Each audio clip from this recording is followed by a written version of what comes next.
Assalamualaikum warahmatullahi wabarakatuh. Bagaimana keadaan kalian anak-anakku sekalian? Mudah-mudahan kalian selalu diberi kesehatan dan selalu berada dalam lindungan Allah Subhanahu wa taala. Amin.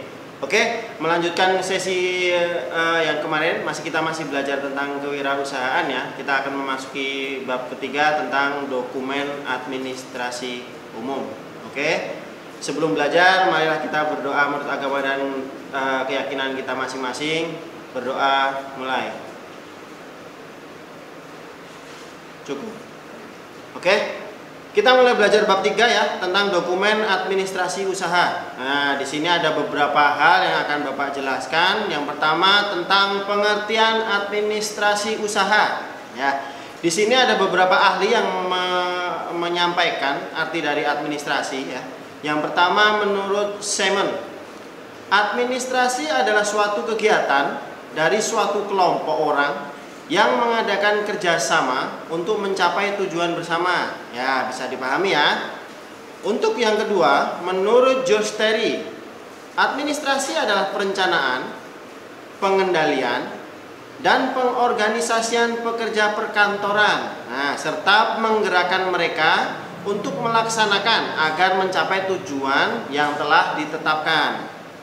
Nah, untuk teori yang ketiga, menurut Profesor Dr. S. Prayudi Atmosudirjo, administrasi adalah proses dan tata kerja yang terdapat pada setiap usaha.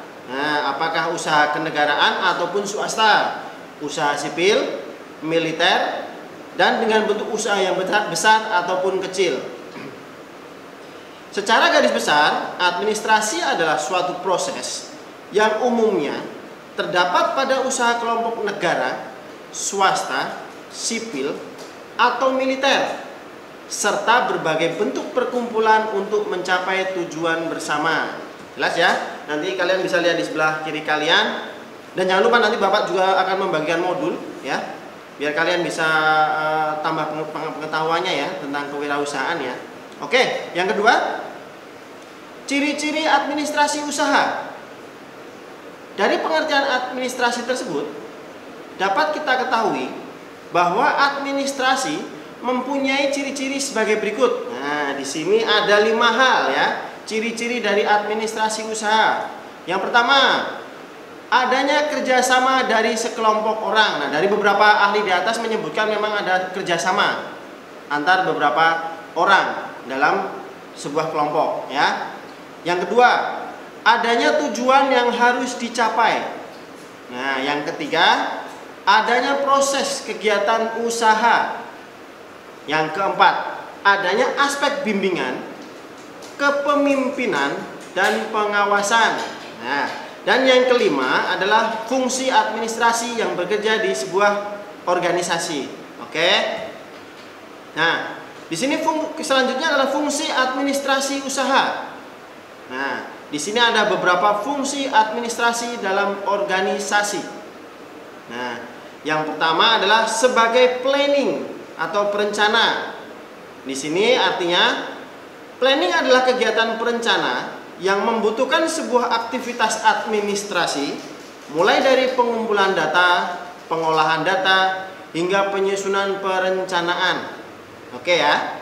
Yang kedua, organizing atau penyusunan. Nah, di sini artinya kegiatan menyusun dan membangun komunikasi kerja antar anggota-anggota dalam organisasi sehingga akan tercapai suatu kesatuan usaha untuk mencapai tujuan dari organisasi tersebut. Ya. Yang ketiga, koordinasi ya.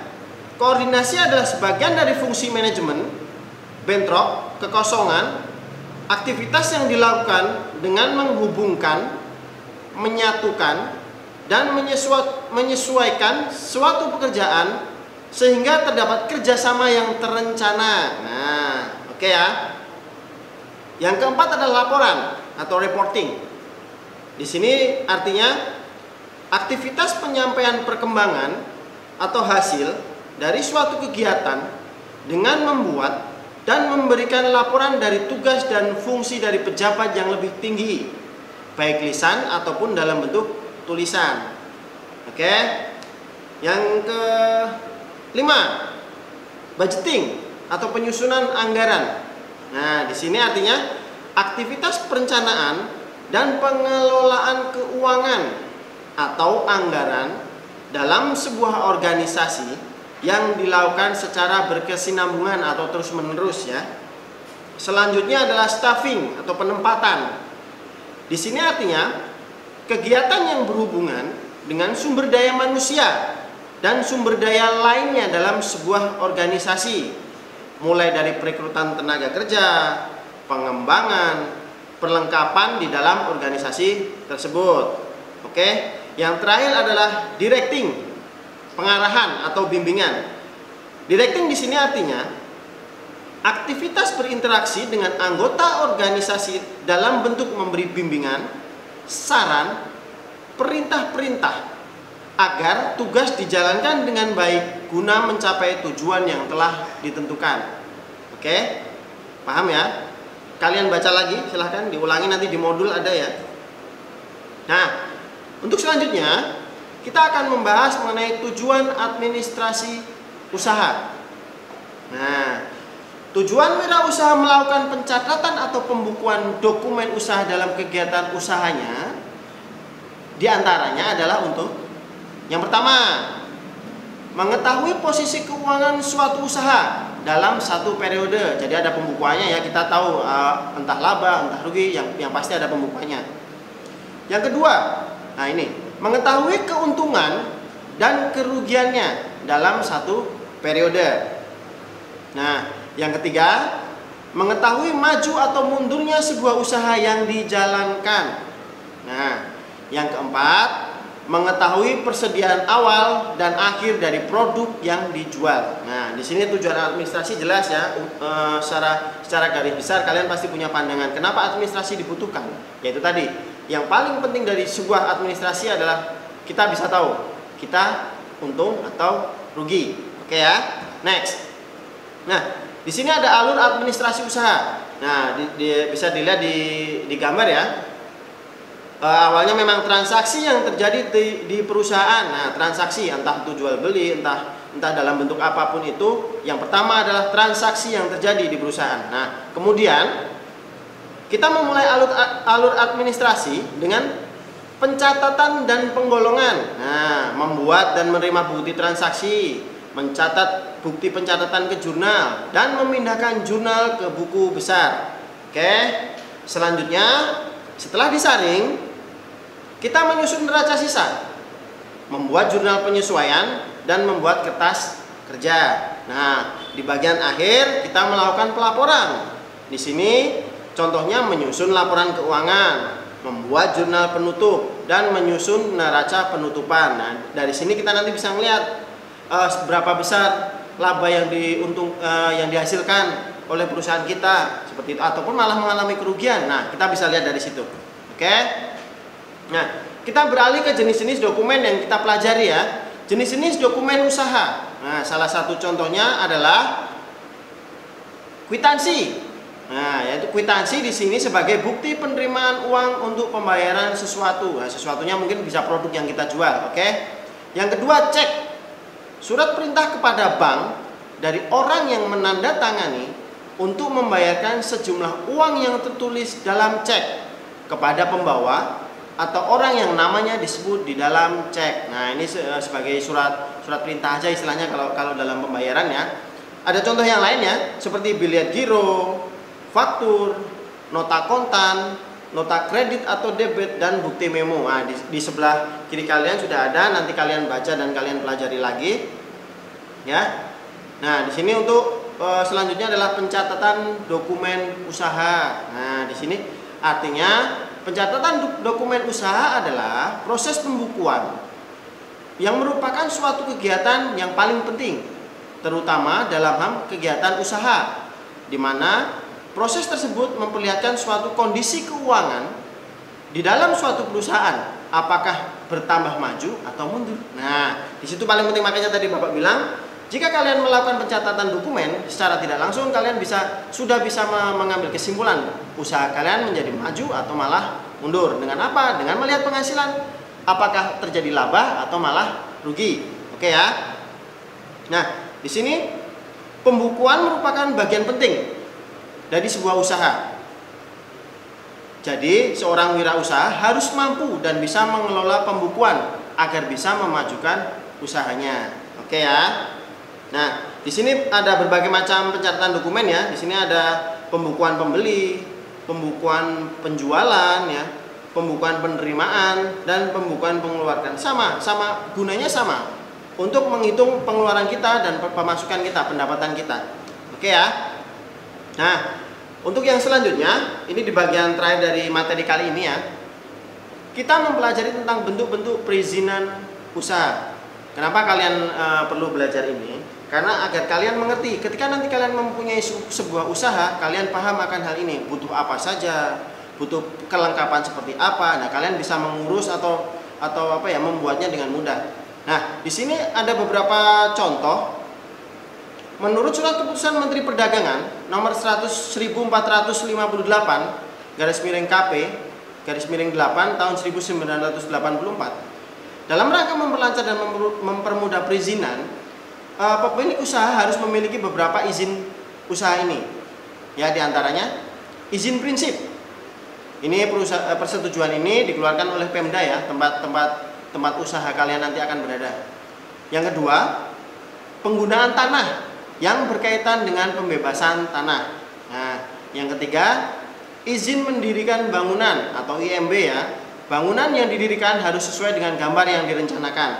Nah, kemudian ada surat izin tempat usaha. Nah, gunanya untuk menciptakan keseimbangan perekonomian dan perdagangan di tengah masyarakat, serta untuk memudahkan dalam pajak dan administrasi lainnya.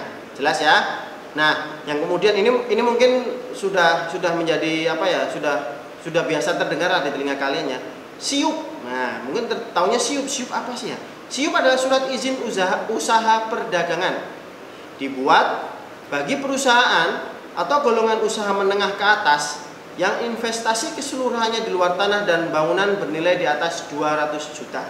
Nah, sedangkan perusahaan yang keseluruhan investasinya di luar tanah dan bangunan bernilai sampai dengan 200 juta harus membuat tanda daftar usaha perdagangan atau TIDUP. Nah, itu ya. Yang selanjutnya kalian harus memiliki wajib daftar perusahaan ya. Yang terakhir kalian harus memiliki NPWP. Nah, itu untuk perorangan ya, NPWP ya. Oke. Selain itu, untuk melengkapi perizinan usaha kalian harus memiliki NRP atau nomor register perusahaan. Kemudian NRB, nomor rekening bank. Nah, itu perorangan ya. Dan yang paling penting, tidak kalah pentingnya ini ya, AMDAL, analisis dampak lingkungan untuk lingkungan sekitar kalian. Oke. Nah, secara umum 12 surat jenis dokumen mendirikan usaha yang harus kalian ketahui. Di antaranya, yang pertama surat keterangan domisili usaha. Ya, tempat usaha kalian ya, bukan surat keterangan domisili kalian.